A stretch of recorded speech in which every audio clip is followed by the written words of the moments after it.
En ce qui concerne l'être humain, l'opinion presque universelle le reconnaît comme étant esprit et matière, âme et corps. Alors même que les chrétiens acceptent la phraséologie de la Bible, esprit, âme et corps, ou bien une incapacité à reconnaître les conséquences immenses liées à cette triple désignation, ou bien une insouciance fatale, les fait agir comme si les différences n'existaient pas. Mais il y a d'autres facteurs plus positifs dont il faut tenir compte. Les docteurs dans le peuple de Dieu ont failli. Pourquoi ont-ils failli? Premièrement, est-ce parce qu'ils n'ont pas pris la parole de Dieu pour y chercher définitivement la lumière et l'enseignement direct du Saint-Esprit? Ou bien serait-ce parce que le Saint-Esprit, demeurant en nous comme maître, n'a pas été une réalité pour beaucoup d'entre eux? Il peut y avoir une troisième explication. Serait-ce par crainte de paraître étrange, singulier et d'aller à l'encontre d'une position si largement acceptée? Cela nous amène à cette question. D'où vient cette position? Est-elle du ciel ou des hommes? Remarquons les alternatives des Écritures. Il y a deux courants qui sont responsables de la position, de l'acceptation présente. Consciemment ou inconsciemment, certains philosophes païens ou pères de l'Église ont influencé tout le cours de l'interprétation de cette question. En ce qui concerne les psychologues, leurs conclusions fondamentales sont païennes.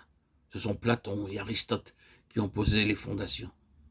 Oh, nous n'exposons pas leur enseignement, et tout en reconnaissant qu'Aristote pourrait être plus aisément concilié avec la position biblique, bien que par le moyen de manœuvres considérables.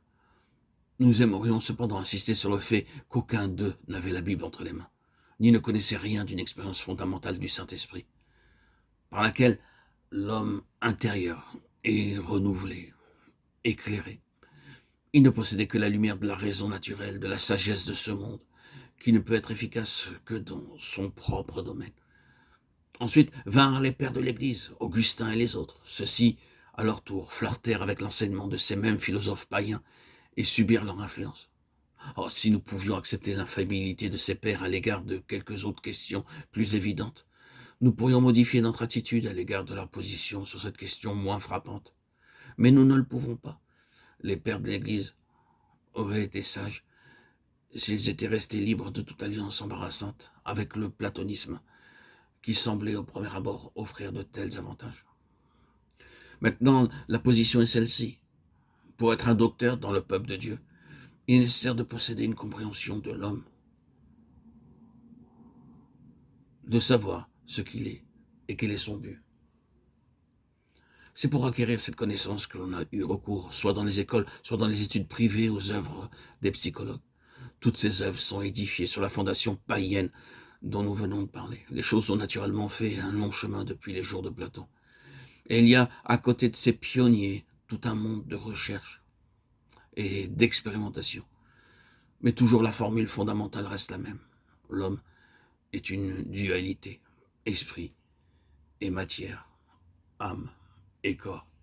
Il se peut que dans quelques instituts bibliques, l'interprétation plus biblique soit enseignée, mais combien il est nécessaire qu'elle nous soit donnée comme une révélation et non comme un simple sujet.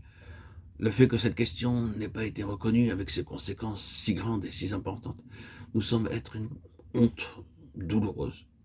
Il est difficile d'assister à une convention de l'ordre le plus spirituel ou de trouver un effort spécial fait pour Dieu sans percevoir l'influence dominante, certes inconsciemment, de la psychologie qui ne procède pas de la parole de Dieu.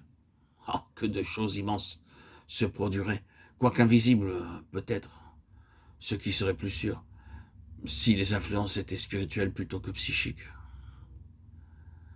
Mais quel changement doit se faire dans l'échelle des valeurs pour que le visible fasse place à l'invisible, ce qui est terrestre à ce qui est céleste, et le succès à la réalité